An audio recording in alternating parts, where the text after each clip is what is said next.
Good evening po, Pastors. Good evening po. Good evening po, PJ. Good evening po, Sis Melody, Brad Allen, Sis Joy. Good evening Po po, sa inyo. Sis Melody. Let's give it a few minutes more and then we're going to start.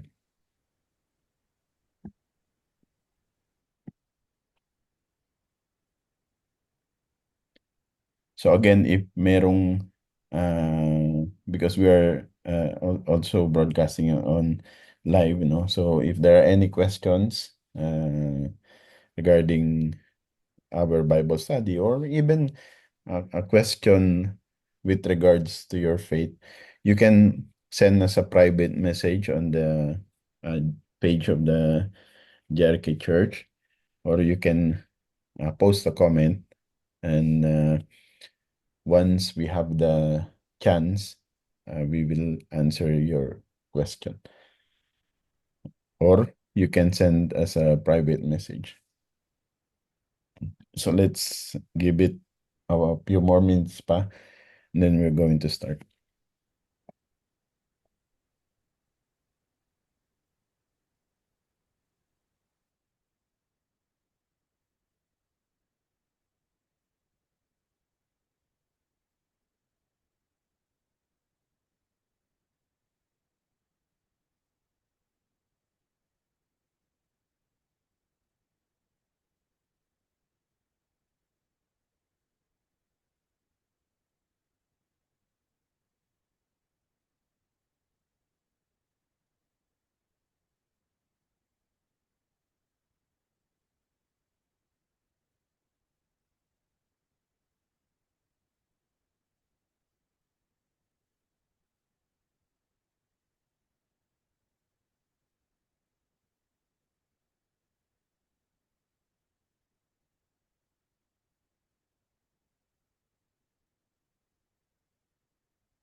Okay, 1 minute more and then we will start the Bible study na po.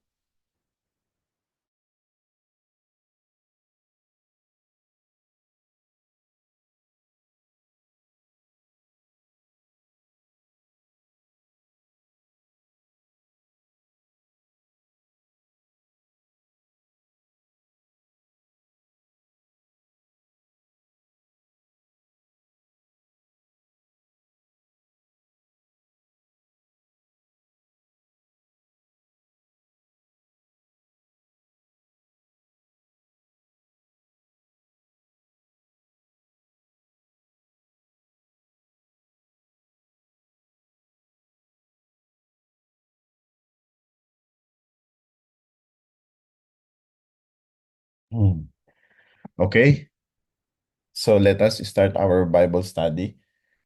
Welcome po sa inyo, brothers and sisters, mga kapatid. Thank you for joining us in our Bible study tonight. Magandang gabi po sa inyo. Doon naman po sa nasa online, magandang gabi din po sa inyo. Good evening. Again, kung meron po kayong katanungan sa mga kapatiran po natin that has already joined in the Zoom, you can always interrupt me anytime because hindi ko po kasi nakikita yung aking ah, yung aking anong tawag dito, yung aking Zoom controls dahil na nag-share ako. But however, nandiyan naman si Pastora Joanne. Siya yung makakakita niyan and she will prompt me. But you can unmute and you can interrupt me anytime if meron kayong question. And then of course even yung mga nakikinig or excuse me, nanonood sa atin via FB. Meron kayong katanungan, you can post a comment doon sa ating FB page comment section. And once we are able, of course, we're going to answer your question. And also, you can send a private message to the FB page. And also, I would like to take this opportunity as well para i-invite po kayo sa ongoing every Friday sa ating church worship service to grow, in love and in spirit. Every Friday po yan from 1:30 p.m. to 3:30 p.m. That is Qatar time every Friday. And then, of course, our Bible study, nakalagay naman po dyan. This will be every Tuesday from 7:30 to 9 o'clock in Qatar. And in Dubai, 8:30 to 10 o'clock. So let's start our Bible study with a prayer. Let's pray. Father God in heaven, we thank you, Lord, for this wonderful opportunity na binigay mo sa amin, Panginoon, kung saan kami po, Lord, ay naroon po, Panginoon, na sama-sama, Panginoon, na mag-aaral ng iyong mga salita. Panginoon, samahan mo po kami sa gabing ito. Tunay nga, Lord, hinihiling po namin na gabayan mo po kami, Panginoon. Ikaw po ang aming maging dakilang tagapagturo, Panginoon. Gamitin mo lamang ang iyon likod, Panginoon, pang mag-facilitate ng gawain na ito, Panginoon. But ultimately, ikaw po ang malugod mo papurihan, Panginoon, sa aming kalagitnaan. Salamat po ng marami at ako po'y nagwiwikan ng pagpapala sa lahat, Panginoon, nakasama po namin dito sa Zoom at even yung mga makakarinig nito later on, Panginoon. Maraming maraming salamat. Kaya mo po na ang mga mapag-aralan namin, Panginoon, ay maging pagpapala sa amin. Lord God, especially sa aming spiritual na estado ng aming pamumuhay at sa aming faith na ito po ay lalong magbigay sa amin, Lord God, ng magbigay ng growth sa aming faith. Maraming maraming salamat, Panginoon. Ito po ang aming samantalangin sa iyong pangalan ng aming Panginoong Kristo sa gabay patnubay ng Banal na Espiritu. Amen. So praise the Amen. Lord. Once more, good evening po sa inyong lahat, brothers and sisters, and thank you for joining us in our Bible study tonight.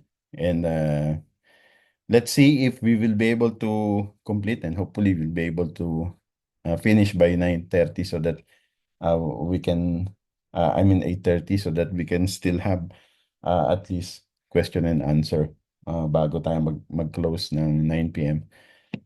Alright, so our Bible study tonight is so dito po iikot ang ating pag-aaral no sa katanungan that was asked last time sa ating Bible study is if the statement of bringing back glory to God at the end of prayer is biblical. So I hope nakikita niyo po yung aking screen at naririnig niyo po ako. Mag-amen po kayo if yes. Amen. Ayun. Praise the Lord. So, yan po yung ating pag-aaralan. And this is a good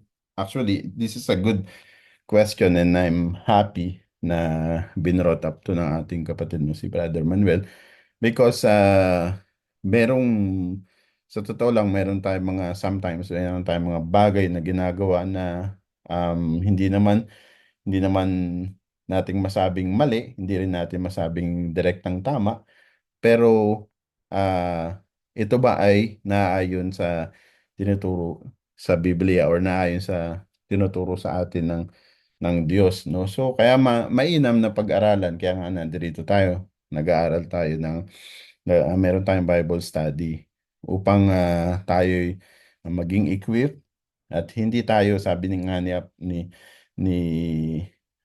if I'm not mistaken, si Apostle Paul ang nagsabi nun, that will not be tossed by the waves and cunning no nung mga teaching or nung mga doctrine.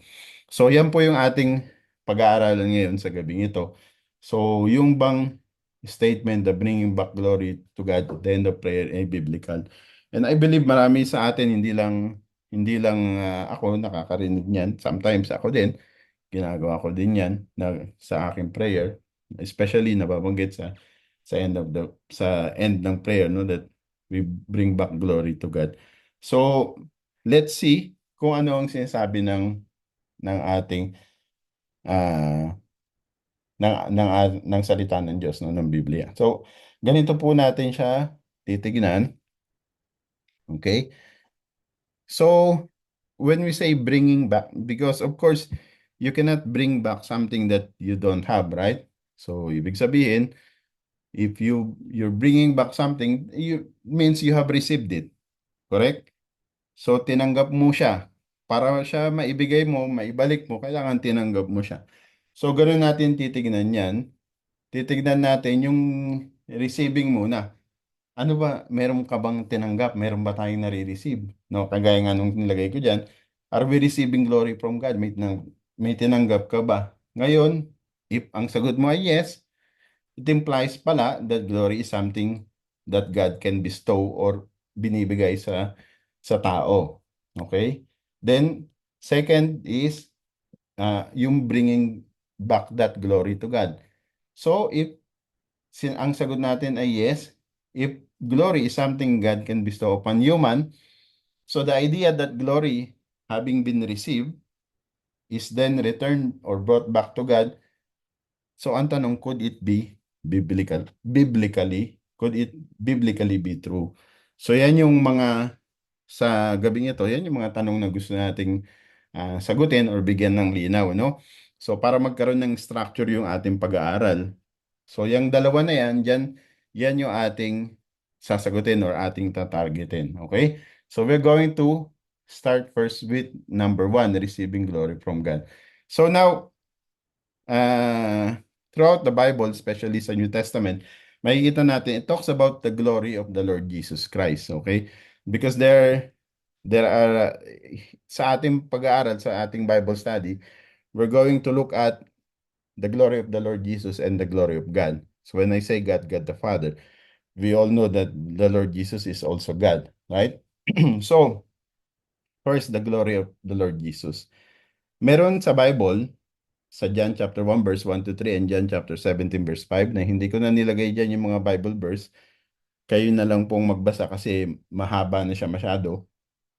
No, meron tinatawag na pre-incarnate glory ng ating Panginoong Hesus. O ito yung before Christ became human. So ito yung glory niya nung sabi sa John chapter 1 verse 3, John chapter 1 verse 1 to 3, di ba? He was with God in the beginning and And in the beginning was the Word, and the Word was God, and the Word was God, and the Word was with God. So yun yung kanyang pre-incarnate, no, glory. Now, yung kanyang pre-incarnate glory is something that can be received by human. No, that is something that is exclusive to God, exclusive to the Lord Jesus Christ. It cannot be received. The glory of the Lord Jesus' death and resurrection. Again, this one, ang Panginoong Jesus lang yan, yung glory niya na yan, no? Na yung glory, yung victory niya sa kanyang death and resurrection. However, tayo bilang mga mananampalataya, tayo yung nag-benefit doon, no? Tayo yung nag-benefit, pero hindi ibig sabihin yung glory na yun nakamtan natin. Ang glory na yun para sa Panginoong Jesus. Pero tayo nag-benefit through that, nagkaroon tayo ng salvation. So, again, ang answer dito, hindi natin yan pwedeng ma-receive yung glory na yan. So, glory of Jesus' eternal reign. Again, we will join the Lord Jesus Christ eternal reign, no, in the future. Pero this is something that we will not receive now, no, na hindi natin kakamtan yan ngayon. Then, there is the glory of the Lord Jesus' earthly mission. Now, this is something, alam naman natin, ang mission ng Lord is yung ginawa niya sa mundo. Right? So, ang ginawa niya sa mundo, sino ang beneficiary niyan? Siyempre tayo. So, we are the one who received it. So, I can say number 4 can be yes. Then, sharing glory with believers. Makita natin yan sa John 17:20, Romans 8:17, Colossians chapter 3, verse 4. It talks about sharing glory with believers. So, from the word itself, sharing means the believers is receiving it or are receiving it, no? So, ngayon, tingnan natin yung John 17:22. Sabi sa John chapter 17, verse 22, sabi dyan, 1 minute. Okay. Sabi dyan, Jesus says, "And the glory which you gave me, I have given them that they may be one, just as we are one." Okay, so here, in-underlinean ko yung glory saka yung that they may be one because mga key ito eh. So tandaan nyo yan ha. Remember this. No, yung glory dito that the Father gave to Jesus. No, sabi diyan, binigay yung glory sa Panginoong Hesus. So ibig sabihin, kumbaga hinan over ng Diyos Ama sa Panginoong Hesus. And now, binibigay naman ng Panginoong Hesus kanino? No, sabi diyan sa kanyang mga disipulo. Sa context nito, sa kanyang mga disipulo. Ito po kasing John chapter 17, kung babasahin niyo po ito yung high priestly prayer ng Panginoong Hesus. No, the one na kung saan siya po ay nanalangin bago siya arestuhin, no? Or bago siya i-crucify. Makikita natin yan sa Book of John chapter 17. Ngayon, kung babasahin niyo po yan, in particular from the Book of John chapter 17, from 1 to 26, Diyan yung prayer ng Panginoong Hesus. Mahati yan into 3 parts in context. Yung unang part niyan is where he prays for himself. Then yung pangalawang part niya, where he prays for his disciples. And then the third part is where he prays for all believers. So yung third part, makikita niyo po yan sa John 17 verse 20 to 26. Kung saan nakapaloob itong ating verse na tinatalakay ngayon, yung John chapter 17 verse 22. No, so anong ibig sabihin nito? Ibig ba sabihin nito yung glory na tinutukoy dito is something divine in nature? Hindi po, no? Yung glory na tinutukoy dito, no, ay something na ibinigay ng Panginoong Hesus sa kanyang mga disipulo, pero not necessarily na same divine glory na that the Lord Jesus Christ shares with his Father, no? Hindi divinity yung glory, hindi of divine essence yung glory na tinutukoy dito, no? Dito sa John chapter 17 verse 22. So kaya yan yung lilinawin natin. So ngayon ang tanong, so kung ganun, ano yung glory na tinutukoy dito? Ayun nga, yun yung aalamin natin. Pero may isa pa dito importante na highlight ko, ewan ko kung nakikita niyo yung mouse ko na umiikot. Nakikita niyo ba yung mouse ko umiikot? Hindi. Yes po. Opo, opo. Ayun. Ayun. Yun pala. Okay, yan. So, yan, that they may be one. Okay, so because we're talking about glory, pero yung key dito is that they may be one. So, because this talks about unity, no? So, ang sinasabi sa John 17:22, the primary purpose daw ng pag-share or pagbigay ng glory ng Diyos sa Panginoong Hesus at ang Panginoong Hesus sa kanyang mga disipulo, and kung makikita niyo yung prayer ng Panginoong ng Panginoong Hesus, hindi lang para sa kanyang mga disipulo, even dun sa mga mananampalataya or maniniwala sa kanyang mga disipulo. So ibig sabihin, ang tinutukoy dito is pati sa mga mananampalataya na kagaya natin, no?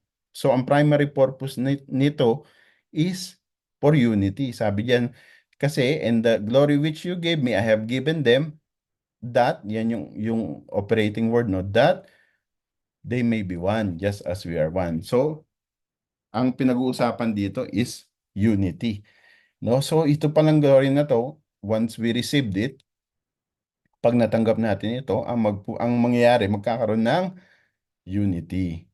Alright? Now, so, let's go to 1 John chapter 1 verse 3. Let us examine this verse. Ang sabi dito, that which we have seen and heard, we declare to you. Okay? That you also may have fellowship with us, and truly our fellowship is with the Father and with His Son, Jesus Christ. So, kung pansinin niyo po yung highlight ko na green, no? That you also may have fellowship with us, and truly our fellowship is with the Father and with His Son, Jesus Christ. So yung highlight ko na green dyan, it talks about unity, di ba? Talks about unity. And nandoon na naman yung operating word na that, no? So ibig sabihin, merong magkukos niyang unity na yan. So ano daw yung magkukos nun? Ang magkukos daw nun is ito. We have seen and heard and we declare to you. No? So ibig sabihin, kung ano yung nakita at narinig at dineklara sa mga tao, no, that is what is going to cause that unity. So, klaro ba? Naintindihan niyo yung pinapaliwanag ko? Okay? So, ngayon, yan ang sinasabi sa 1 John chapter 1 verse 3, no? So, ibig sabihin, what we have seen and heard, we declare to you that you may also have fellowship with us. So, yung green, it talks about unity. Here, makita natin that they may be one. Yung glory daw na ibinibigay ay para maging one. It talks about unity. Right? So, now keep that thought. No? Hawakan natin yan. May titingnan pa tayo na another verse. Sa John chapter 1 verse 14 naman. Ang sabi sa John chapter 1 verse 14, and the Word became flesh and dwelt among us. We beheld His glory, the glory as of the only begotten of the Father, full of grace and truth. So rito sinasabi that, and the Word became flesh and dwelt among us, and we beheld His glory. Kaya kinuha ko yung sa Tagalog para maging mas maging malinaw. Naging tao ang salita at nanirahan sa piling namin. Nakita namin ang kaluwalhatiang tunay na kanya bilang kaisa-isang anak ng Ama, siya ay puspos ng kagandahang loob at ng katotohanan. So makita natin dito sa John chapter 1 verse 14, sinabi na yung glory, yung kaluwalhatian ng Diyos, no, ng Panginoong Hesus ay nakita. Nakita, sinong nakakita? Tao. 'Di ba? Nakita ng tao. Ngayon, tandaan niyo yan, no? Sabi, nakita ng tao, behold, we beheld His glory. And then sinasabi dito sa 1 John 1:3, that what we have seen and heard, we declare to you. So, ibig sabihin, yung sinasabi dito na nakita nila at yung sinasabi dito sa 1 John 1:3 na nakita nila that will cause unity, iisa. No? Ang tinutukoy, yung glory ng Lord. Okay, now, i-hold nyo again yung thought na yan, no? Hawakan nyo uli. Now, let's go to John chapter 14, verse 23. So, ang sabi ng Panginoon, Jesus answered and said to him, "If anyone loves me, he will keep my word, and my Father will love him, and we will come to him and make our own home with him." So again, here in this uh, statement, sabi ng Panginoong Hesus, "And we will come to him and make our home with him." So here, it's talking about unity again, right? It's talking about unity again. Pero, before yung unity na yan, ang sabi ng Panginoong Hesus, Jesus answered, said to him, "Anyone loves me, he will keep my word, and my Father will love him." So, ibig sabihin, ang operating word para mapangyari yung unity is to keep His word, no? I-keep yung salita ng Diyos. Right? So, yung pag-keep ng salita ng Diyos, it produces yung union with God the Father and our Lord Jesus Christ. Correct? Yan yung sinasabi sa John 14 verse 23. And then sabi sa verse 24 naman, same chapter, sabi, "He who does not love me does not keep my words. And the words which you hear is not mine, but the Father's who sent me." Right? So ngayon dito, ang sinasabi ng Panginoong Hesus, teka muna, yung salita pala na yun, sabi niya, no, ay hindi nagmula sa kanya, ngunit nagmula sa Diyos Ama. Right? So anong gusto kong ipaliwanag? So ang ibig ko sabihin ay ganito. Sabi sa John chapter 17 verse 22, "The glory which you gave me," binigay yung glory sa Panginoong Hesus, "I have given them," binigay sa mga disipulo at sa mga mananampalataya, para that they may be one. Now, ang sinasabi naman dun sa John 14:24, "The word which you hear is not from me," no? Is not mine, but the Father who sent me. So, ibig sabihin, kung titignan natin, if we're going to look carefully, yung glory na tinutukoy dito sa John 17:22 at ang salita ng Diyos na tinutukoy sa John 14:23 ay iisa. Di ba? Makita mo natin sa John, 1 John chapter 1 verse 3, sabi niya, "And that which we have seen and heard, we declare to you." So, ngayon, ang tanong, sa panahon natin ngayon, paano nangyayari yung naidi-declare sa atin yung ginawa ng Panginoong Hesus? Di ba sa pamamagitan ng salita niya, sa pamamagitan ng Biblia? Di ba? So kung titignan natin ngayon, so that means yung tinutukoy dito na glory, again, sabi ko nga, maraming glory na tinutukoy ang pagdating sa Panginoong Hesus saka sa Diyos Ama. Pero ang gusto lang natin malaman, alin yung, para masagot yung tanong natin, alin yung glory na maaring ma-receive ng tao. Right? So here, we're trying to prove kung ano yung glory na sinasabi dito. So here, it shows na ito palang glory na to is yung glory ng Panginoong Hesus na ginawa niya yung mabuti, no? Sabi sa John 1:14, no? We beheld His glory, the glory of the one and only begotten of the Father, full of grace and truth. At nakita natin yun, no? Nakita natin yun at sabi sa 1 John 1:3, "What we have seen and heard, we declare to you." No? At yun ay nakasulat sa kanyang mga salita, sa salita ng Diyos. Kaya sabi ng Panginoong Hesus, "If you keep my word, my Father will love you, and we will come to him and make our home with him." So, later ko na i-conclude, but what I'm trying to say is yung glory dito, the glory here represents, yung word or yung glory represents, or glory equates to sa salita ng Diyos. No? Kasi doon sa salita ng Diyos, sa Biblia, doon nakapaloob yung kanyang mga ginawa. No? Okay? Okay po. May question kayo so far?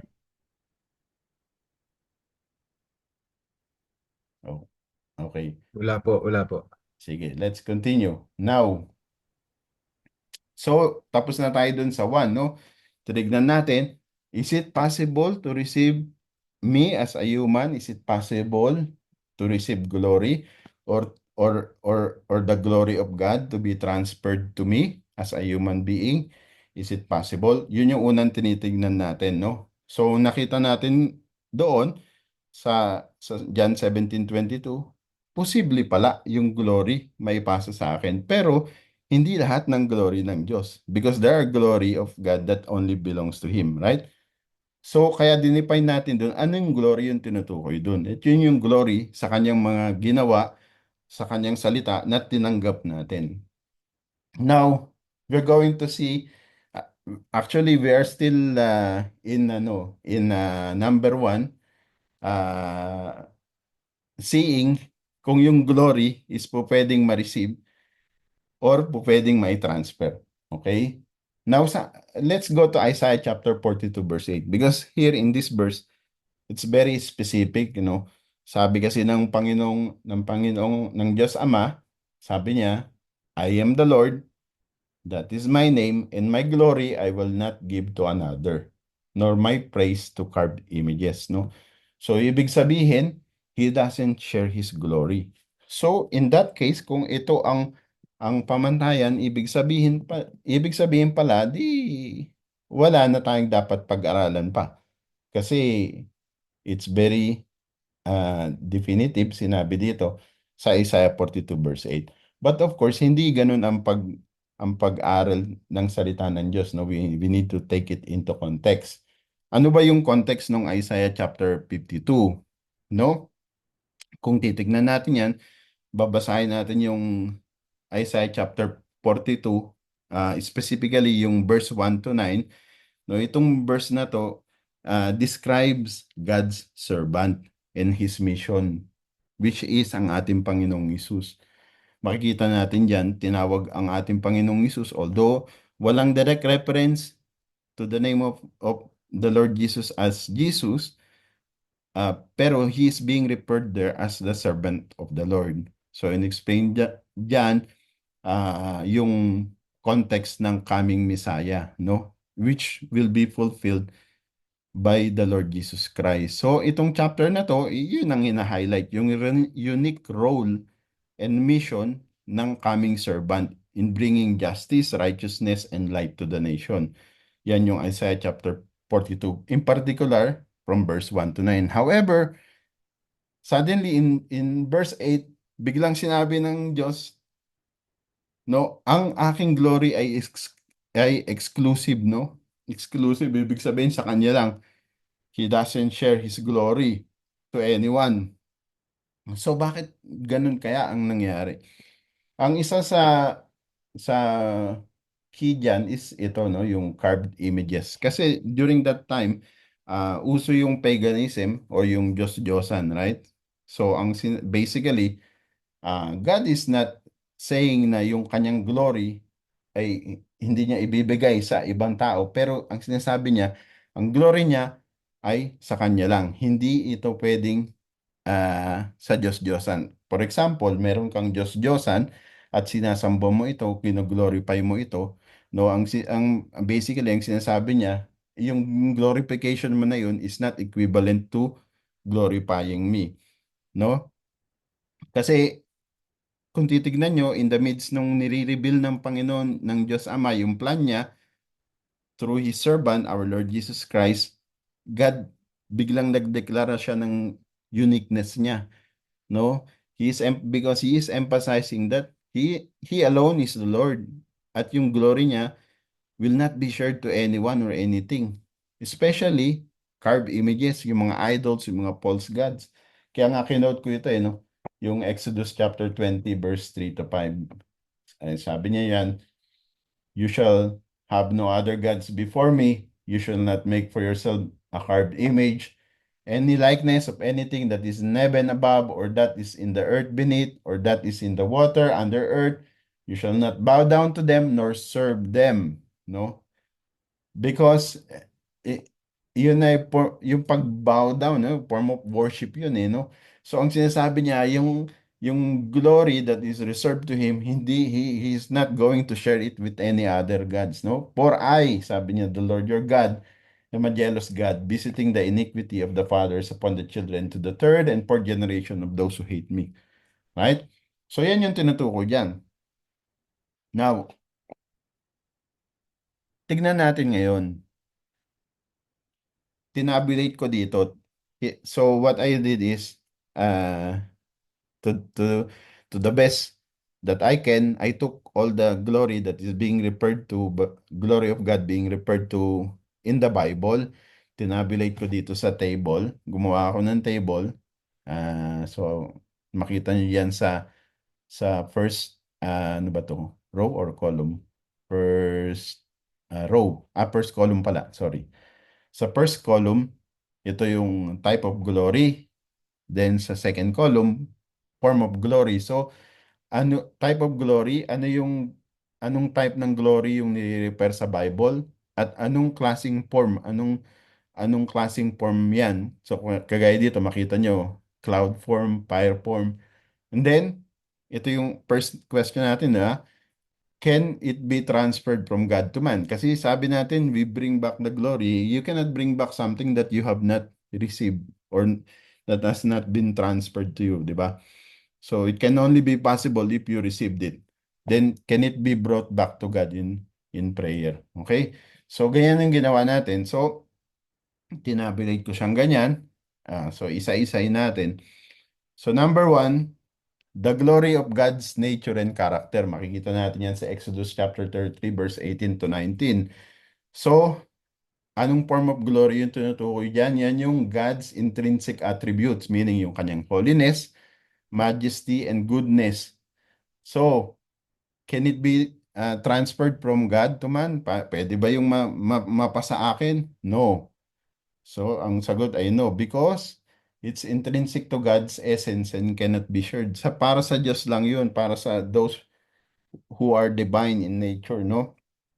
It cannot be mine, cannot be transferred to me. It belongs exclusively to God and cannot be returned to Him. Right? Then, number 2, the glory of God's manifest presence. Makita natin sa Exodus 24:16 to 17, no? One example, yung cloud of fire, di ba? In the presence of God, nire-refer sa Bible na nandoon yung bumabalot yung cloud, no? Yun yung nagre-represent ng kanyang glory. Nandoon din yung representation ng fire, specifically sa burning bush, no? So, these are visible manifestation of God's presence. Of course, hindi itong matatransfer sa akin. This is not something that can be transferred. So, it is God's alone and can only be experienced. Like, for example, na-experience ng mga Israelita nung pagka bumababa ang Lord, dumadating ang Lord, nandoon yung cloud, no? So, na-experience nila yun, but that is something that hindi nila pwedeng ma-receive. So, God's presence cannot be returned, but it can be acknowledged. We can acknowledge that indeed it's God's presence, no? Then, glory of God's creation. So basically, we're talking about the beauty of creation. The Lord only can do this, no? This is not something that can be received by us. So creation reflects God's glory but cannot transfer it, no? So when we look at the sky, when we look at the plants, yung garden ni Pastora John, for example, when I look at it, I marvel na ang ganda ng creation ng Lord. Pero yung creation mismo can show the God's glory, but that particular glory cannot be transferred to me, right? So creation's glory cannot be literally returned to God. So the glory of God's sovereign rule, makita natin sa Psalm 145 verse 11 to 13. So ang tinutukoy dito, anong form of glory to? Yung glory, God's kingship, authority, and power. Again, this God's kingship and rule are eternal and non-transferable, no? So hindi ito pwedeng mapasa atin. So, ang sagot again is no. God's rule cannot be returned by humans but can be praised. And then, the glory revealed in God's salvation. Makita natin sa Ephesians chapter 1 verse 12. Glory seen through God's redemptive acts, no? Again, Hindi natin to pwedeng makuha or mapasa atin, but we can experience it. Sabi ko nga kanina, ito yung glory ng Panginoong Hesus, no, yung kanyang ginawa. Itong glory na to para sa Panginoong Hesus lang. Pero we benefit through it when we experience yung glory ng salvation. Salvation's glory belongs to God and cannot be returned to Him. No? Then, sa Romans 8:18, the glory that believers will share in eternity. Now, itong glory na tinutukoy dito, this is a future glory to be shared by believers in heaven. Now, can this be received? Yes, it can be received but this is a future, future event. Believers will receive it in the future, not now. No? So, our answer is yes, but no. This glory, ibig sabihin, can it be brought back to God? No. This glory is a future inheritance and cannot be returned. No. So we will receive it in the future, but it can't be returned. So, nasa na tayo? 7. The glory of God's covenantal promise, Romans chapter 9, verse 4.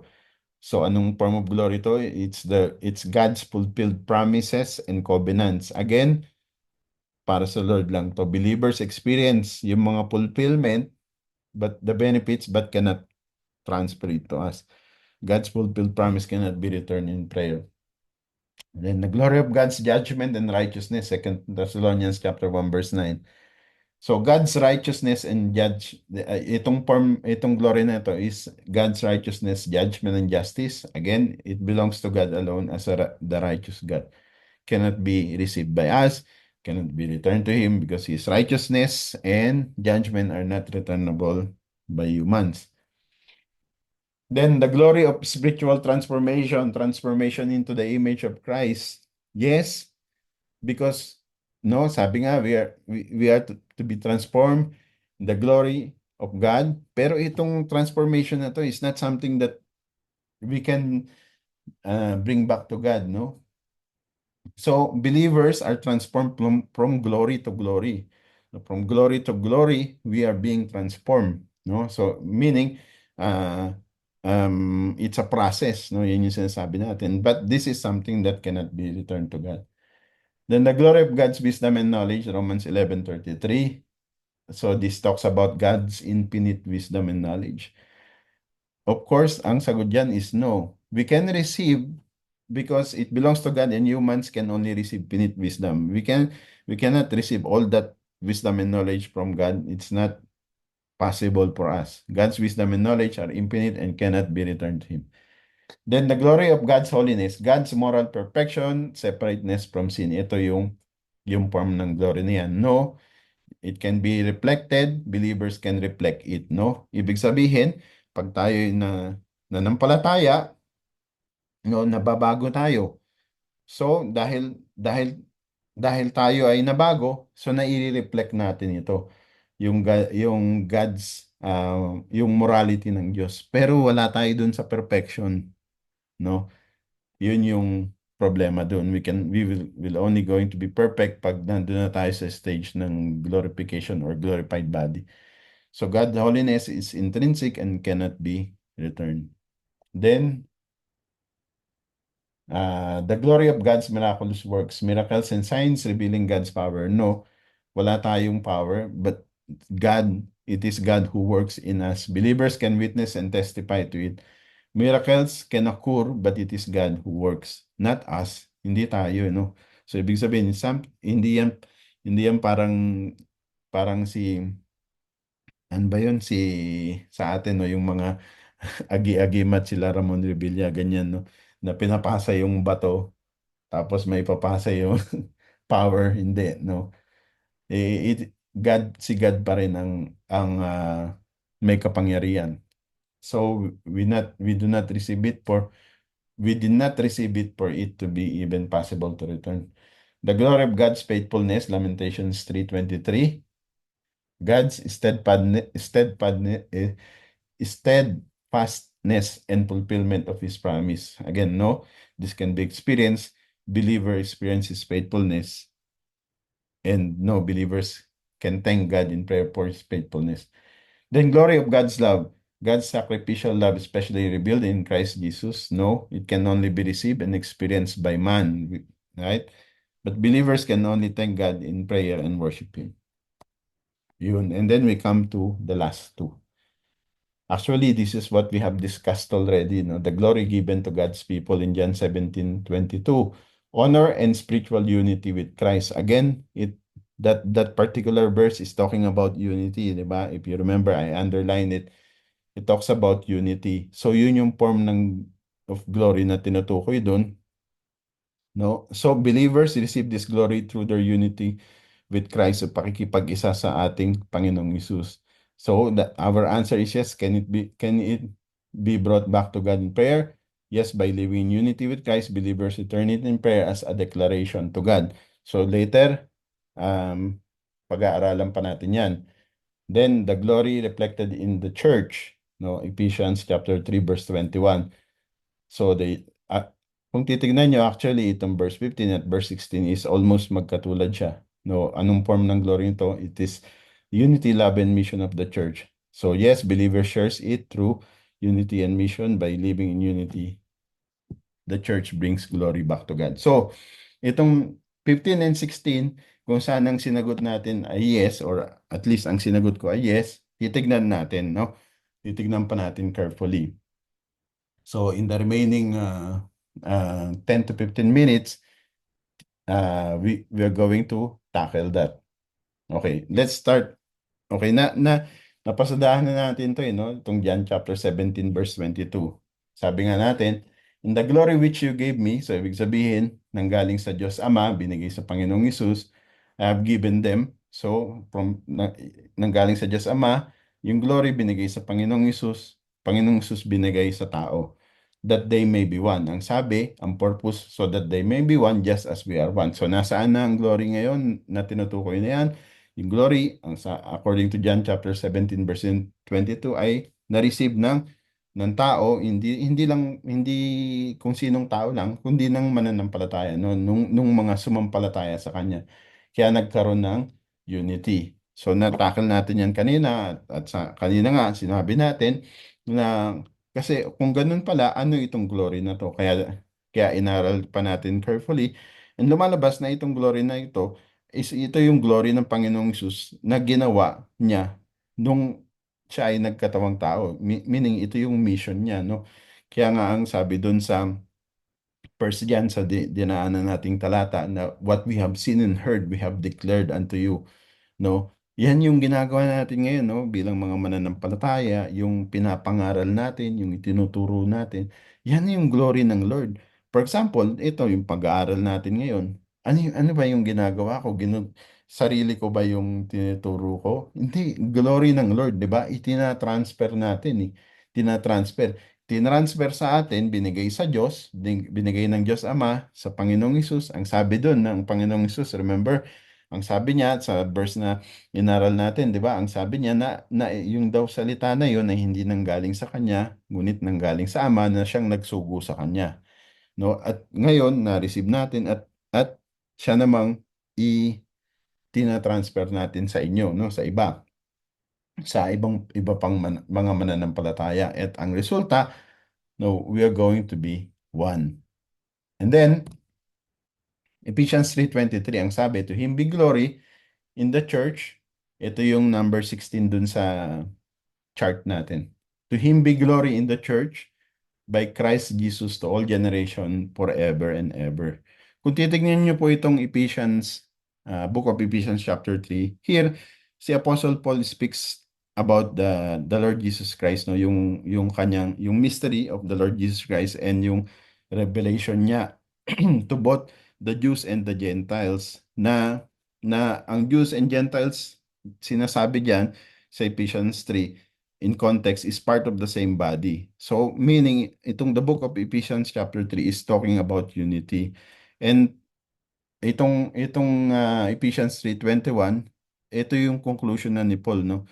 He concludes dito by glorifying God, recognizing that it is through the church that God's wisdom, love, and power is displayed. Kaya sabi niya, to Him be glory in the church by Christ to all generation forever and ever. Amen. Sabi niya ngayon, sa Tagalog, mas maganda. Kaya nilagay ko yung Tagalog. Sabi, sa kanya nawa ang kaluwalhatian. No? So this talks about glory. At sabi sa pamamagitan ng iglesia. So ibig sabihin na yung kaluwalhatian napapasa sa Diyos sa pamamagitan ng iglesia. How if we are united, and how we are going to be united? We're going to be united through God's glory also. What kind of glory? Yun nga, dinefine natin kanina, yung glory that comes through the Word of God. So yan yung sinasabi sa Ephesians chapter 3 verse 21. Now, John chapter 15 verse 7 to 8. This is very this is very crucial na maintindihan natin, and yung last verse na babanggitin ko, ang kasabi rito sa John chapter 15 verse 7 to 8, sabi diyan, if you abide in me and my words abide in you. So again, we're talking about the word of God. Sabi natin, the word of God here is the glory of God, no? If you abide in me, if you abide in me and my words abide in you, you will ask what you desire, and it shall be done for you. By this, my Father is glorified, that you bear much fruit, so you will be my disciple. No, yan yung sinasabi diyan sa John 15 verse 7 to 8. Now, kaya hinighlight ko to, sabi, and you will ask what you desire. When the Bible talks about this, you will ask what you desire. Ang tinutukoy dito yung prayer, ano? Ang sinasabi, you will ask what you desire. You ask what you desire. How do you ask what you desire? You ask through prayer. No? And makita natin, sabi, you abide in me and my words abide in you. So, ibig sabihin, kagaya ng sinasabi ng Panginoong Isus, kung if you love me, you will obey my command, sabi niya. And then, magkakaroon ng unity. And here, ang sinasabi naman, if you abide in me and my words abide in you, you can ask what you desire. Ibig sabihin, you can pray for what you desire. At ang sabi niya, by this my Father is glorified. So, ibig sabihin, nag-glorify pala ang Diyos Ama. Paano nag-glorify? Ito yung operating ano niyan yung operating word. If you abide in me and my words abide in you. Walang pinagkaiba to sa ano sa for example, si Ate Ana, yung anak ko, he follows me, he obeys what I say, no? So what if she asks something, I will give it to her. No, because through that I'm showing that na-glorify ako dahil because of her abiding me. Nakuha niyo yung ibig sabihin? If you abide in me, my words abide in you, no, yun yung condition You will ask what you desire and it shall be done for you. By this my Father is glorified, that you bear much fruit. Kasi itong pagbibigay na to, asking what you desire, hindi naman ito para sa pansarili, no? But it causes us to bear much fruit. No, yun yung sinasabi niyan, so that you will be my disciples. So ibig sabihin pala, if we are abiding in Christ and we are abiding in His words, sa kanyang mga salita, no, we can ask what we desire and it shall be done for us. Why? Because it signifies that by us abiding in His words, nag-glorify ang Diyos Ama. Right? Kaya, kung titignan nyo sa Isaiah 55:10, ang ganda nitong Isaiah 55:10, no? Kung pagtutugmain natin tong John chapter 5, verse 7 to 8, that talks about His words, no? And itong Isaiah 55, verse 10 to 11, sabi dito, ang sabi ng Diyos, for as the rain comes down and the snow from heaven and do not return there, but the water the earth and make it bring forth and bud, that it may give seed to the sower and bread to the eater, so shall my word be that goes from my mouth. Okay? So it talks about the words of God. Ang sabi diyan, it shall not return to me void. Right? So ibig sabihin, ang Diyos Ama pala, yung kanyang salita, remember, sabi natin kanina no, kaya nga importante din-define natin yung glory na yun Specifically, ang tinutukoy natin na glory doon, hindi yung divinity, no? Because we cannot receive that. But yung glory in His words, no? Ang sabi ng Diyos, it shall not return to me void. So, ibig sabihin, ang Diyos ini-expect niya, no, na yung kanyang salita mismo bumalik sa kanya. But it shall accomplish what I please, and it shall prosper in the things for which I sent it. No? So, kung titignan nyo dito, makikita nyo na mabubuo yung, kumbaga, yung cycle. 'Di ba sa John chapter 17, sabi, the glory I received or you gave me, sabi ng Panginoong Hesus, binigay niya sa mga disipulo at dun sa mga maniniwala or mananampalataya through them. So, ibig sabihin, kasama tayo dun. And now, we're talking about that same glory returning back to God, no? Because, kaya nga dinefine natin, yung glory na yun, na tinutukoy is the glory in the words of God. And na-delete ko ata yung isang verse.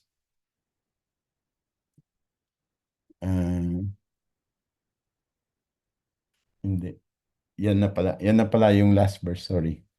So, with that, ang tanong, so, is it biblical ba to say that we bring back the glory to God in prayer? Now, we can answer, we can see that the glory that we are referring to here is yung glory ng Lord, no? Yung glory ng Lord in His words, dun sa kanyang mga ginawa.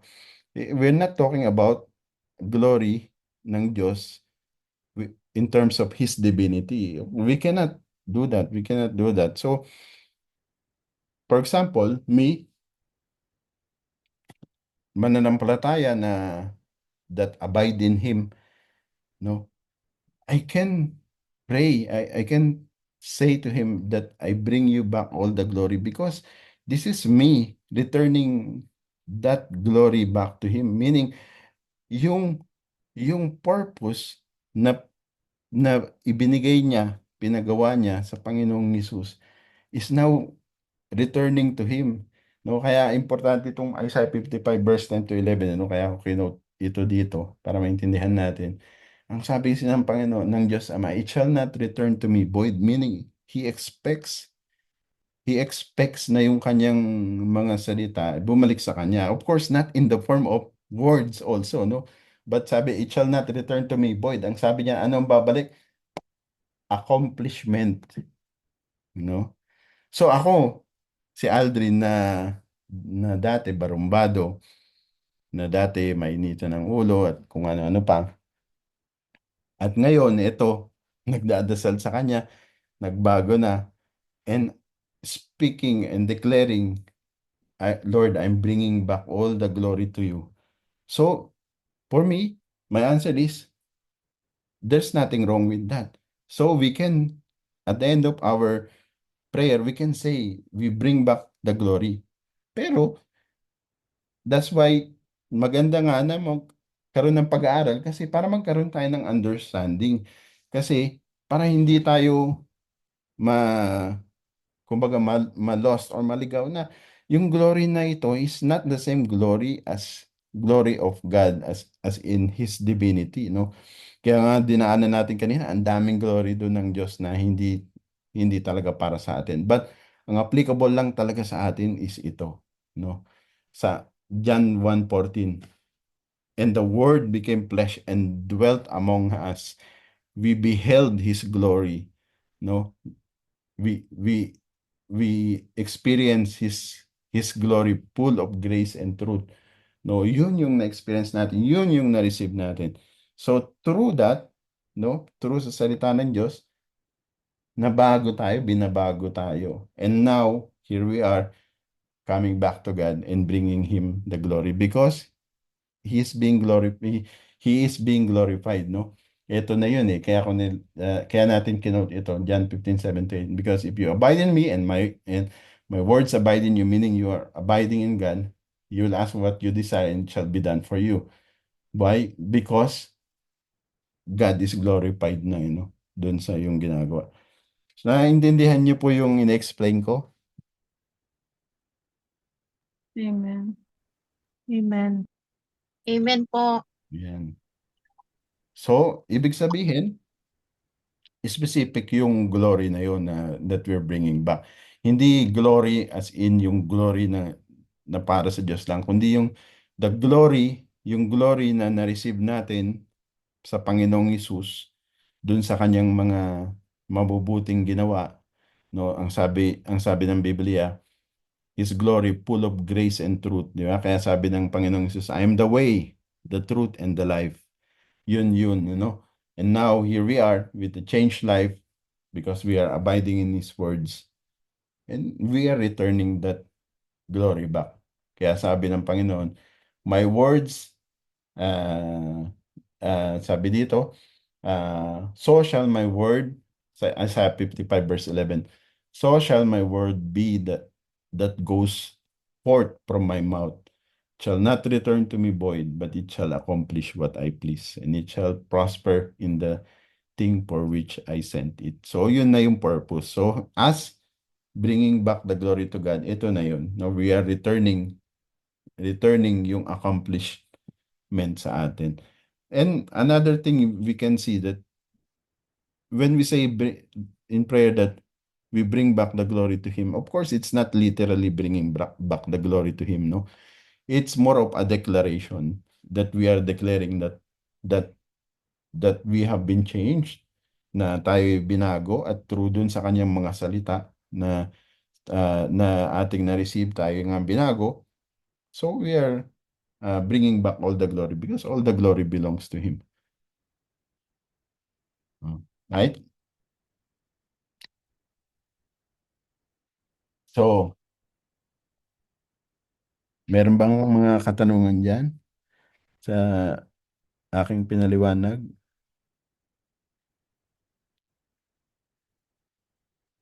Malinaw po, Pastor, malinaw. Oh, yan. So, ibig sabihin, yung tanong, so babalik tayo dun sa tanong, tama ba, biblical ba na we bring back the glory to God? So, it is yes and no. Yes, because it should be specific only to the glory that we receive only. Not all the glories of God, because hindi lahat ng glory ng God ay hindi natin na-receive. Yung eto lang, ano. Okay, may nagtaas ng kamay. Ayan. Pwede palang makita pag nagtaas ng kamay. Yes, PJ, Pastor John. Siguro no, like para maging shall I say practical, pwede tayo siguro mag-cite ng instances kung kailan pwedeng sabihin 'yon. Like kunwari, I'm thanking God kasi na-heal ako. So I bring back the glory to Him. Is that correct or not in Well, terms of healing? in terms of dito lang sa dito sa pinag-aaralan natin, okay? Kasi yung glory na tinutukoy dito sa pinag-aaralan natin, ito yung glory ng Panginoong Hesus, no? So meaning the works of Christ. Kaya ang sabi doon, balikan ko doon yung verse. Yan. So kaya ang sabi diyan, no, ito yan eh. What we have seen and heard, we declare to you. So ibig sabihin, so para lang magkaroon ng linaw yung sagot doon sa sinasabi mo, Pastor Rodiano. So, sabi natin kanina, di ba? Ano yung dito, what we have seen and heard, we declare to you. So, ibig sabihin yung mga gawa, yung ginawa ng Panginoong Hesus, no? Yun yung glory niya eh. And that causes unity. That will cause unity. Sabi diyan, that you also may have fellowship with us and through our fellowship with the Father and with His Son, Jesus Christ. So, yan yung unity. So, ngayon, kung ano yung nakita nila na ginawa ng Diyos, ibig sabihin, yan yung testimony nila eh, di ba? Kumbaga, dun sa ginawa ng Diyos. No? So, now, balik tayo dun sa tanong mo. For example, yun nga, yung merong na-heal. Okay? Merong na-heal. So, ina-attribute natin yung healing na yun dahil sa gawa ng Diyos. So, kumbaga, palitan ko to. Sabihin kong ikaw ang nagsasabi nito, what I have experienced, no? what I have experienced, for example, ako may sakit ako. Sabihin ko na, what I have experienced as healing from the Lord, I declare to you. So, ibig sabihin, gino-glorify mo di ba? Ang Diyos ang gino-glorify mo kasi you give Him glory back to Him. So, anong result? Siyempre, may strengthen ng tao. Di ba? Yan yung testimony, di ba? May strengthen ng tao. So, yung faith ng tao, lalong ma, yung tawag doon, may energize, no? So, it causes unity as uniting together. So, kasi yung tanong mo, ano no, yung tanong mo para sa current, I'm referring to dito sa pinag-aaralan natin base sa biblical. Pero yung tanong mo kasi yung sa current, so I'm just trying to relate it. That's what I'm trying to do, no? So parang Yung ano na, ay, kasi parang ang sinasabi mo, you're declaring the works of God, right, in your life. So, ibig sabihin, what I'm trying to say is, ganun din yun. Kasi sabi dito, we have seen His glory. So ngayon, although physically, hindi na natin kasama ang Panginoong Hesus, pero ibig bang sabihin nun, hindi na siya kumikilos sa mga buhay natin? No, kumikilos pa rin siya sa buhay natin. So, ibig sabihin, handun pa rin yung glory niya, no? Nakikita pa rin natin. And kapag ka yung ginawa niya, yung result ng mga gawa niya, yun yung nung unang panahon, naisulat yun as ano, part ng Biblia, no? Na naging salita ng Diyos. Ngayon sa atin naman, yun yung testimony natin. So I can say that, yes, you bring back glory to Him in that sense. kasi 'di ba, it's written, sabi, I am the God that healeth thee. So, kung ako yung parang word to forward ako, yun yung nakalagay that God is a healer. Okay? That's one. Number two, sabi kasi sa 1 John 1:3, we have seen and we heard. Nung lumakad ng Panginoon sa ministry niya, earthly ministry, He was there healing. Mm, So, alam mo yun, it's also written that He healed. So, mm, in that sense, yung word of God talaga nandun. And nabasa ko na nagpagaling siya.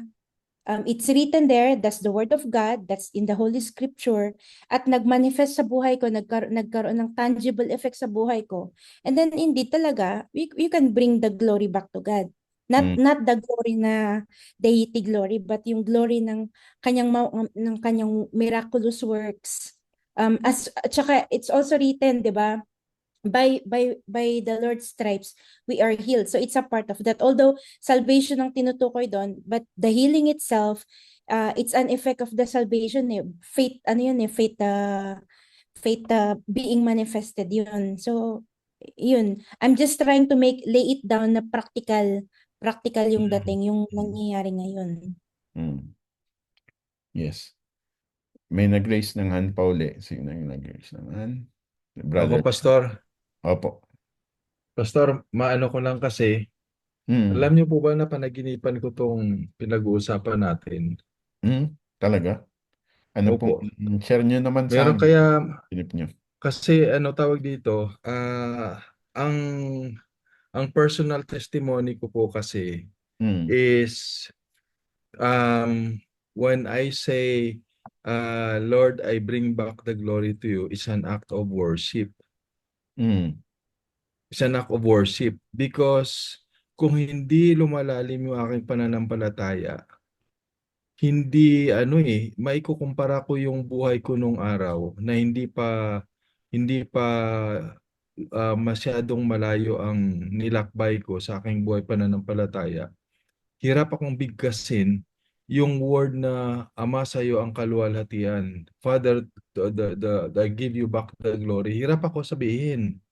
mm, Pero habang nai-immerse ko yung sarili ko sa salita ng Panginoon, lumalim sa akin yung meaning ng Abba Father.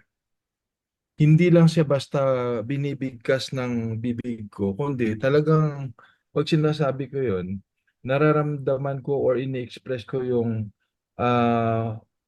yung mabigat na connection ko sa Panginoon. Ngayon, ang gusto ko pong i-point out ay yung scriptural ways that we can glorify God. Kasi Mm. tawag dito, meron kasing mechanical way of bringing back the glory to God eh. Mm. Yung ibig kong sabihin na mechanical, naging ritual lang yun na sumasabay ka lang sa agos ng mga taong naglo-glorify sa Panginoon pero hindi nakikita sa buhay mo yung glory ng Panginoon, no? Like for Mm. example, um, yun nga, yung sinasabi ko na praising God with our lips, and our lips is connected to our heart, no? Mm. At pangalawa is we can say we glorify God but we're not obeying His word. And Mm. obeying God's word entails a lot of things.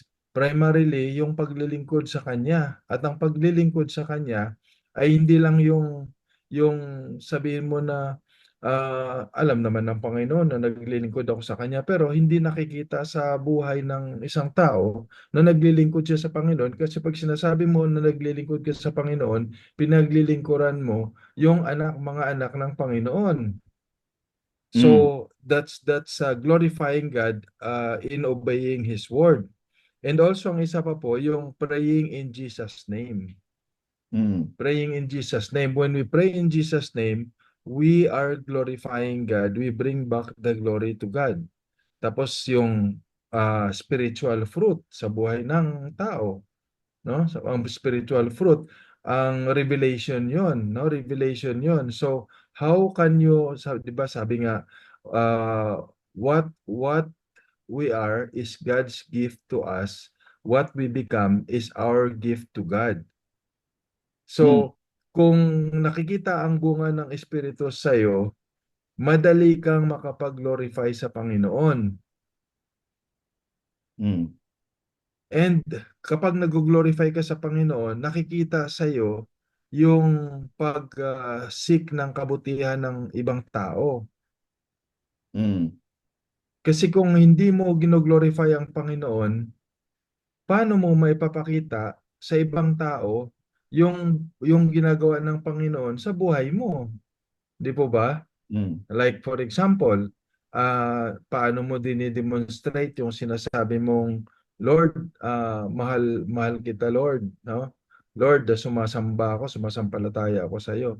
Pero yung communication mo na yan is, sabi nga natin, well, ang relasyon sa Panginoon is very personal, but it needs to be demonstrated because at the end of the day, our main purpose in furthering the kingdom of God is one way of glorifying Him, doing our task habang nandito pa tayo sa mundo so that we can be called good and faithful servant. Mm. So kung if you're not giving generously of your time, if you're not giving generously about what God has given you, if you're not living honorably among unbelievers, particularly sa unbelievers, kasi sa unbelievers mas nakikita ka, you are a light on top of a hill, no? If Mm. if if you've been asking for God's revelation to you, then nakikita sa buhay mo, especially sa buhay mo among unbelievers. So, hindi madali ang pag-glorify ng isang, kahit sabihin mo na mananampalataya na, hanggat hindi niya naiintindihan kung ano yung revelation ng Panginoon sa kanya at kung paano niya ma-maximize yung glory na binibigay ng Panginoon sa kanya. So tama itong topic na raise last time, kasi ano po ito eye opener dahil hindi naman lingid sa kaalaman natin. There are so many struggling believers, spiritually struggling believers. Mm. Marami, no? And yung Opo. spiritual struggle na yan, nagmamanifest din yan sa psychological aspect, sa physical aspect, sa Mm. emotional aspect. So, ang ang gusto ko pong tumbukin, no? Ang gusto ko pong tumbukin is maging madali ang pagluwalhati sa Panginoon kung tayong mga mananampalataya ay talagang, ano bang Tagalog ng ini-immerse, ay nilulublob natin ang ating mga sarili sa kaluwalhatian ng Panginoon kasi bilang mananampalataya at ang Holy Spirit ay nasa atin na kaya nga sabi sa inyong and of His fullness we have all received, no? Mm. Tapos ito, we have seen and heard, we declare to you. Sino po itong we? I believe this refers to the triune God, no? So, nakikita sa atin, naririnig sa atin dahil ini-reveal, may minanifest sa atin yung glory na yan. So, that glory na nasa atin, yes, tama po yun. May mga glory na hindi natin kayang ibalik sa Panginoon, pero may mga glory na dapat natin ibalik sa Panginoon, and that is worship. Kaya po, kailangan talaga natin mag-grow spiritually. Kailangan, para mag-grow tayo spiritually, kailangan i-immerse natin yung mga sarili natin sa salita ng Diyos para mas lalo nating maintindihan yung depth ng glory na yan na nasa atin, na glory na nasa Panginoon lamang, at kung paano natin mag-glorify pa ang Panginoon in the way of worshiping the Lord from talagang with sincerity na pag-glorify sa Panginoon. Kasi medyo malalim-lalim po yung word na glory na yan, lalo pa sa mga tawag dito, sa mga lukewarm believers, stagnating believers, sa new believers, no? Pero sa maturing believers na talagang naglalakbay sa ikalalago ng kanilang pananampalataya, magdi-desire sila na alamin kung ano talaga tong glory na to, na the glory that only belongs to God, the glory that has been shared to us by the Son, and the glory na pwede nating ibalik sa Panginoon in a form of worship. Yun lang po, Pastor. Amen. Thank you po sa inyo. Ayan, salamat po sa inyo mga kapatid. Una, salamat sa nagbigay ng katanungan kay Brother Manuel. So, yan yung naging topic natin ngayon. And I believe that this is God's purpose, no? Kaya ito yung tinalakay natin. And it's for our benefit. And the more na tayo nag-aaral ng salita ng Diyos, the more na tayo natututo, and the more na nag-glorify ang Lord, at the more na unite tayo. No, hindi lamang tayo, mga manampalataya, bagkus ganun din, we are united in Christ and with God as well. Praise the Lord. Meron pa bang katanungan or meron kayong topic na gustong nating talakayin for next week? Ayan, nakita ko nagtaas si Brother Manuel. Brother Manuel.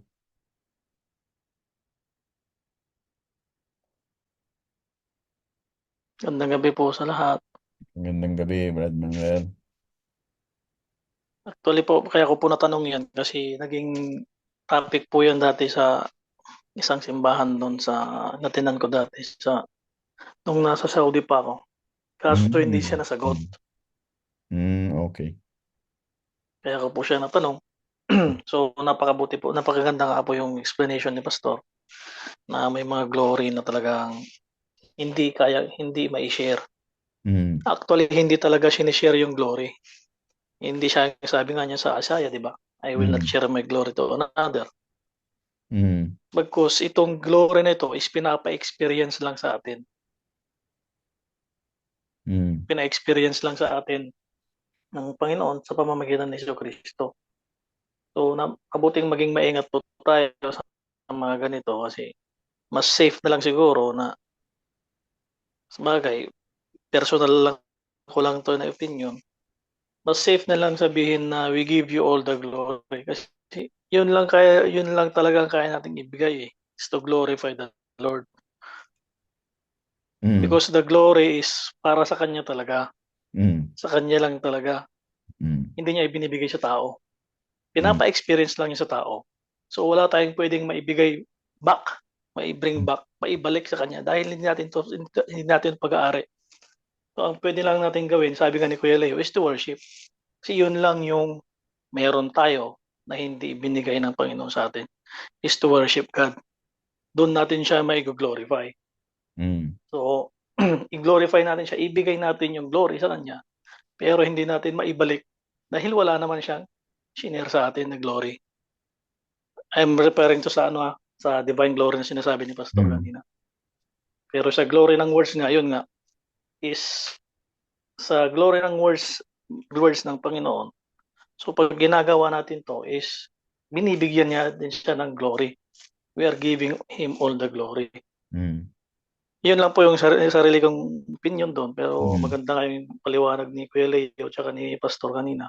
Mm. At isa pa doon sa kinakanta natin minsan, kung familiar kayo doon sa kantang Shekinah Glory, Opo. di Si ba? Kyle Lord. Mm. Shekinah Glory come down, Shekinah Glory come. Yung Mm. Shekinah Glory po, hindi po yun hinihingi. Mm. Kasi no one can stand the Shekinah Glory. Mm. Di ba? Yun po yung kaningningan. Mm. He's a So, consuming fire. masyadong ano po Mm. lalo sa mga worship Malalim. leader po ng JRK, tignan po natin kung yung mga linaline up natin, makasabihin ng Panginoon, be careful what you wish for. Biglang Kasi nga, manflow. biglang bumaba, di Mm. kalas. Mm. Takbuhan lahat. Imbes na tumakbo yakapin ng Panginoon, tumakbo palayo. Mm. Kaya nga, hindi siya, Wala na lahat, makakatakbo, Kuya Leo, kasi tupok na lahat eh. kaya hindi lahat ng kaya nga ng sinasabi ni Kuya Leo dati pa, kanila ni PJ, hindi lahat ng kanta pwede. Mm. Totoo. So, Mm.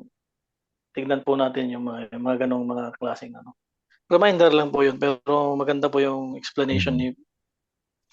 ni PA kanina sa ni Kuya Leo. Mm. So to be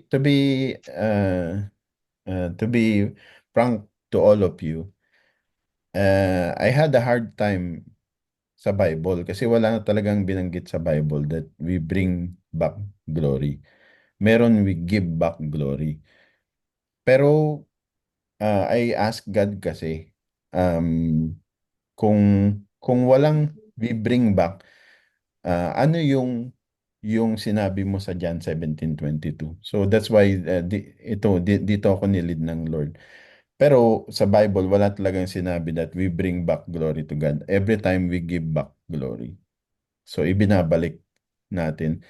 So I think that's the right term na lang. If we're going to pray, don't use we bring back, we give back. I agree. I totally agree, Pastor. Kasi to bring means to carry something. To Mm. give is to offer. So we can only offer back to God. No? Kasi pagka we bring back the glory, well, it could be a terminology sometimes unintentionally or unmindfully nagagamit. But sabi nga natin na tawag dito, kailangan natin lumago sa pag-aaral ng salita ng Panginoon. Not because gusto natin maging spiritually academician, pero yung tamang yung tama kasi lalo pa ngayon na tinatawag tayo para mag-serve, tinatawag tayo para mag-reach out, no? So we need to be ready to answer questions and we need to give the right answer to the questions na inaano sa atin kasi I believe this is kahit itong topic na na-raise ni Brother Manuel, this is one manifestation that God is really working in the midst of JRK Church, no? Yun yung parang yung mga hinihiling natin sa Panginoon na revelation niya parang unmindfully nangyayari sa atin. So we need to be equipped, no, with the right tools na na meron tayo if you are asking for the full armor of God. So this is one avenue na natin magamit natin. Sister Joy, nagtataas. Amen. Sister Sige po. Manny. Sister Joy, and then after si Brad Manny, Sis Helen. Sige po, Sister Joy, go ahead. Good evening po. Good evening. Tinignan ko po kasi yung meaning ng give. Sabi dito, freely transfer the possession of something to someone. So, I beg to disagree po dun sa we give back the glory. Kasi ibig sabihin, nasa akin galing. So, I would agree po with Brother Manuel na to give you all the glory. Ay, to give you all. Ano mo yung sabi niyo, Brother Manuel? Ano nga po sabi niyo, bro? Give you all the Tama po glory. yan. We give you all the glory. Give you all the glory. Pero kasi ang nakalagay dito, we freely transfer the possession of something to someone. So, ibig sabihin, galing sa atin. Mm. Tama Ano ba? na lang kaya, you deserve is- all the glory na lang. You deserved all the Hindi, glory. tama naman. Wala namang Wala nang give, wala nang ano. wala namang mali doon sa sa sinabi ni Sister Joy. Pero that is the definition kasi Sister Joy ng ng the word na give. Pero kung titignan mo kung yung times kasi maraming beses ginamit in-encourage sa Bible to give glory back to God.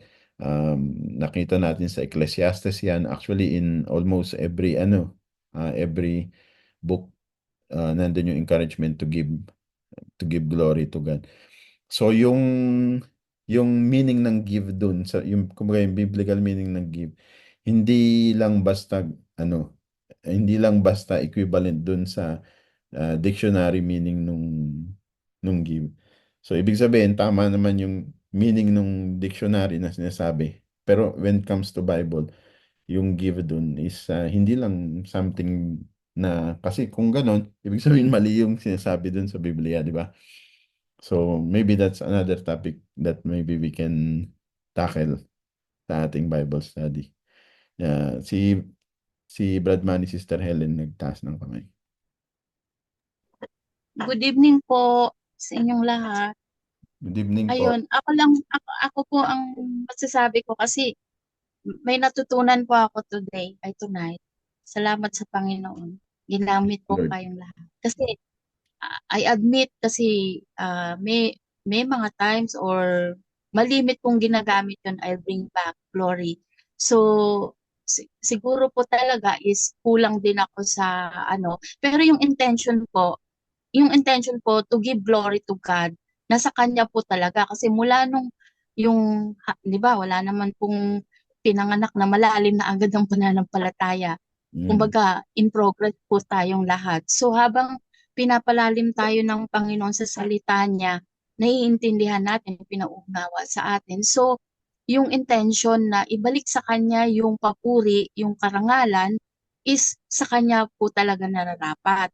So, ang kamalian lang, kaya nagpapakorek talaga ako at nakorek ako diyan, na-rebuke ako, yung paggamit. Pero yung meaning, yung intention mo to give glory to God ay nandoon po. So, isa pa pong yung sa atin, lalo na especially sa ating mga nagtuturo, habang nag-uusap-usap po kayo habang nagtuturo, ang na-receive ko pong ng Panginoon is, di ba, nag-aaral tayo ng salita ng Panginoon, personal, individual. So, totoo yun, ang salita ng Panginoon is para sa lahat po talaga. Pero wag din po nating kalilimutan ang salita ng Panginoon is para mismo, bago pa natin i-share, tayo yung kinakausap ng Lord, personal. Di po ba pag nag-aaral tayo, hindi naman tayo nag-aaral ng Word of God through someone, kundi nag-aaral tayo by our own. Kaharap natin yung Biblia. So, wag po nating kalilimutan na bago natin i-share yung salita ng Panginoon, sino ang unang kinakausap tayo po, di ba? As a pastor, as a teacher, as a preacher, tayo unang naka-receive.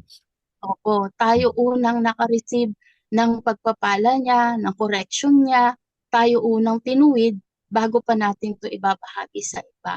So, salamat po sa Panginoon sa topic na to. Talagang very helpful and nagbibigay po ng understanding kasi kahit ako ang tagal ko na, pero yung intention po na sabihin yung bring back na talagang admit ko yun, hindi ko alam na hindi pala tama yung mag-bring back. Pero yung intention to give back glory. Kaya lang yung paggamit ng bring back, yun po yung hindi dapat pinapractice.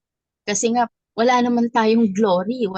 Kumbaga, wala tayong karapatan, wala tayong pwedeng ibigay sa Lord, kundi, or ibalik sa Lord, kundi yung papuri at pasasalamat at yung pagluwalhati sa pangalan niya. Dahil siya naman talaga yung pinagmumulan ng lahat, creation niya lang tayo at kumbaga by God's grace, di po ba? Dahil free nga yung free po yung kaligtasan na binigay niya sa atin through our faith. So wala naman tayo talagang kayang or kakayahang ibalik sa kanya kundi yung glory na nararapat sa kanya. Yun po yung pangunawa ko doon. Kaya praise God sa mga ni-raise niyong topic and na-rebuke din ako doon. So by next time, hindi na natin gagamitin yung I'll bring back kasi hindi rin po ako naano sa ganung ano. And then in terms of pagpili talaga po sa sa mga lyrics, talagang nag-grow naman din ako personally as a worship leader, one of the worship leader of JRK. Marami akong natutunan in 6 years ko sa JRK. Talagang nag-grow ako lalo na po din sa sa praise and worship kasi kung titingnan maliit ang JRK pero puno hitik na hitik ng kaalaman. Yun yung pinagpapasalamat ko kasi tinitingnan natin, I mean to say na napapatingin din tayo kasi talaga sa bilang, pero yung pinaka pinaka essence nung yung natututunan natin is marami tayong matutunan sa loob ng JRK charts na mga ginagamit ng Panginoon. Kumbaga, vice versa po may natututunan yung nagtuturo, may natutunan din yung nakikinig. So, I praise God. Marami pong benepisyo para sa ating spiritual na buhay. And thank you po sa buhay niyo lahat. Kay Kuya Leo, kay Pastor, lahat po sa inyo. Kasi yung naobserbahan ko kanina yung topic, kapag Bible study talaga, kumikilos yung Panginoon habang nakikinig kami kahit wala kaming erase na topic, pero natututo kami at the same time sa takbo ng usapan at saka yung mga binibigay ng Lord na wisdom sa mga nagsasalita sa Bible study or natuturo sa atin. Gaya po ninyong lahat. Kaya praise the Lord. Amen. Sige po, salamat po. Praise the Lord. Salamat po, Sister Helen. God bless you. Salamat, Brother Leo, Brother Manuel, Sister Joy, sa lahat ng mga nagsalita. And even sa mga kapatid natin na hindi man sila nakapagsalita. Salamat din po sa inyo dahil alam ko naman na nandiyan kayo, nakikinig kayo, and even sa mga nasa online, salamat po sa inyo. So ngayon, since 10:07 na po dito sa aking oras, so may ibig sabihin 9:07 na dyan sa Qatar. So hanggang dito na lang tayo. Hindi na ako muna mag-entertain ng question pa. Pero may isa akong tanong kung sinong gusto kong humingi ng suggestion sa inyo. Kasi I can just put mga topics. Pero mas maganda yung topic na kagaya nito. Di ba? Merong kaninang tanong. So yung mga question na para sa inyo, question na gusto nyong mabigyan ng linaw, kumbaga, no? So yun yung mas maganda, yun yung topic natin, pag-aralan natin. So meron po ba kayong ganun, something, sabihin niyo po at yun po yung aking aaralin para Pastor, yun yung sama-sama natin pag-aralan. Opo, Pastor, sige meron po. pa po akong isang tanong na pwede nating i-topic sa susunod. Kasi ito tanong pa po noon, hindi nabigyan ng linaw. Sige. Parang madaming tanong na hindi nabibigyan ng linaw. Oo, may hindi nabigyan ng linaw kasi basta may sarili lang akong opinion. Kaya mas maganda kung mas marami yung Sige. Maganda. mag-aaral. Sama ang pag-aralan natin. Doon po sa The Lord's Prayer, Susulat sabi ko. doon, Recorded naman to, pwede kong balikan. doon sa The Lord's Prayer po, Sige po. Doon, di ba sabi niya na, Our Father in heaven, hallowed be thy name. Mm. Thy kingdom come, thy will be done on earth as it is in heaven. Opo. Sabi niya, tapos, forgive us our sins Mm. as we forgive those who sins against us. Mm. Ito po yung tanong. Mm. Kapag po ba hindi natin pinatawad yung mga taong nagkasala sa atin based sa the Lord's Prayer, hindi rin tayo papatawarin ng Panginoon. Okay. Mm. Kasi forgive us our sins as we forgive those who sins against us. Sa Tagalog po, sabi niya, patawarin niyo kami sa aming mga kasalanan gaya ng pagpapatawad namin sa mga nagkasala sa amin. So kung ang pagpapatawad natin sa mga nagkasala sa atin ay hindi buo, so ibig sabihin po ba hindi rin buo yung pagpapatawad ng Diyos sa atin, sa ating mga kasalanan? Yun po yung tanong. Okay. Sa susunod na lang po, Sige. para So, mapag-aralan pa. sige. So, i-topic natin yan sa susunod. So, okay. Salamat, Brad Manuel. Meron pang iba? Kasi yung tanong niya parang maiksi lang yan. Mabilis masagot Ako po, yan. So, kung meron pa kayong karagdagan na tanong. So, isang ako po, topic yung Pastor. tanong ni Brad Manuel, tas isang topic yung kay Sister Helen. Sige po, Sister Helen. Ano lang po, nawa matapik po yung yung about transformation po talaga. Ano pong transformation po ng ano? Di ba, Transfiguration? transformation po, di ba, we are sinners. Paano po tayo matatransform fully? Paano po tayo masasabing na transform na po tayo talaga fully? Yun po yung gusto kong Okay. matapik. Kasi kulang pa ako sa kaalaman. Sige. Sige po. Sa mga na lang po yun, O sa pakilista na susunod. lang po. Itong Opo, una na try natin tong dalawang topic, yung question ni Brad Manuel sa question nyo. Try natin yan ang topic natin sa next Bible study. open na Panginoon. Oh, praise the Lord. Po, Sige. thank you po. Sige po, salamat po mga kapatid sa inyong participation, and salamat din po sa inyong mga suggestions na mga question para po sa topic natin sa ating Bible study. So with that, tayo po yung manalangin na po. Pastora Joanne, can I ask you to lead us in prayer? Okay po, Pastor.